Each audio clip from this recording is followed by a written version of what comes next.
उत्तराखंड के सुंदर शहर देहरादून के पास एक छोटी सी बस्ती थी। वहीं रहती थी कक्षा 6 की एक होशियार लड़की काव्या।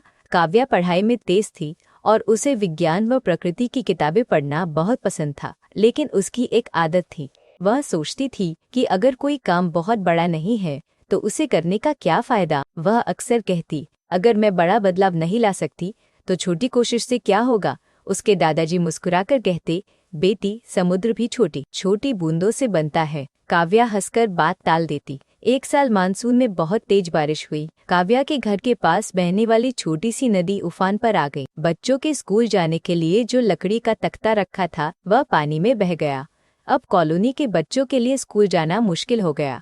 मोहल्ले में चर्चा होने लगी, तो स्कूल बंद ही समझो। एक अंकल ने कहा, सरकार को पक्का पुल बनवाना चाहिए। काव्या ने भी कहा, हाँ, यह काम हमारा नहीं है, हमें इंतजार करना चाहिए। दादाजी ने शांत स्वर में पूछा, और तब तक बच्चों का क्या। काव्या चुप हो गई। अगली सुबह काव्या बरामदे में बैठी थी। उसने देखा कि चींटियों की एक लंबी कतार जा रही थी। रास्ते में पानी का एक छोटा सा गड्ढा था। एक चींटी ने एक सूखा पत्ता उठाया और पानी में डाल दिया। फिर दूसरी चींटी ने छोटा सा तिनका रखा। धीरे धीरे कई चींटियां मिलकर पत्ते और तिनके डालने लगीं। कुछ ही देर में उन्होंने पानी के ऊपर एक छोटा सा रास्ता बना लिया और आराम से पार करने लगी। काव्या हैरान होकर बोली, इतनी छोटी सी चींटियां और इतना बड़ा काम। दादाजी पास आकर बोले, उन्होंने इंतजार नहीं किया, उन्होंने जो कर सकती थी वही किया। काव्या सोच में पड़ गई। उस दिन दोपहर को काव्या नदी के किनारे गई। पानी थोड़ा कम हो गया था, कुछ पत्थर दिखाई दे रहे थे। वह घर से 2 पुरानी ईंटें लाई और सावधानी से पत्थरों के बीच रख दी। राहुल ने देखकर पूछा, तुम क्या कर रही हो? काव्या ने कहा, बस थोड़ा रास्ता आसान बना रही हूँ। राहुल हंस पड़ा, इससे पुल बन जाएगा क्या?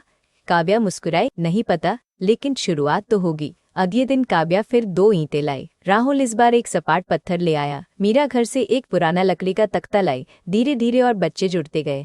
एक अंकल ने बड़े पत्थर ठीक से जमाने में मदद की। एक हफ्ते में उन्होंने मिलकर एक मजबूत अस्थायी रास्ता बना लिया। वह बहुत सुंदर नहीं था, लेकिन सुरक्षित था। अब बच्चे सावधानी से उसी रास्ते से स्कूल जाने लगे। कुछ दिनों बाद नगर निगम के अधिकारी निरीक्षण करने आए। उन्होंने बच्चों की मेहनत देखी। अधिकारी ने कहा, तुम बच्चों ने बहुत अच्छा काम किया है, हम जल्द ही यहाँ पक्का पुल बनवाएंगे। कुछ महीनों में वहाँ एक मजबूत सीमेंट का पुल बन गया।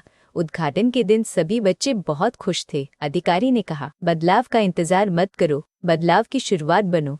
काव्या के चेहरे पर गर्व था। शाम को काव्या दादाजी के पास बैठी। वह बोली, दादाजी, अब समझ आया, छोटी कोशिश भी बड़ी बन सकती है। दादाजी ने कहा, बिल्कुल, जैसे महात्मा गांधी ने छोटे छोटे सत्याग्रह से एक बड़ा आंदोलन खड़ा कर दिया था। काव्या ने मुस्कुराते हुए कहा, अब मैं इंतजार नहीं करूंगी, जहाँ जरूरत होगी वहीं से शुरुआत करूंगी। उस दिन के बाद काव्या बदल गई। अगर पार्क में कूड़ा दिखता तो वह पहले खुद उठाती। अगर किसी दोस्त को मदद चाहिए होती तो वह आगे बढ़ती, क्योंकि उसने चींटियों से सीख लिया था। बड़ा बनने के लिए पहले छोटा कदम उठाना पड़ता है। कहानी की सीख, छोटी छोटी सच्ची कोशिशें मिलकर बड़ा बदलाव लाती है।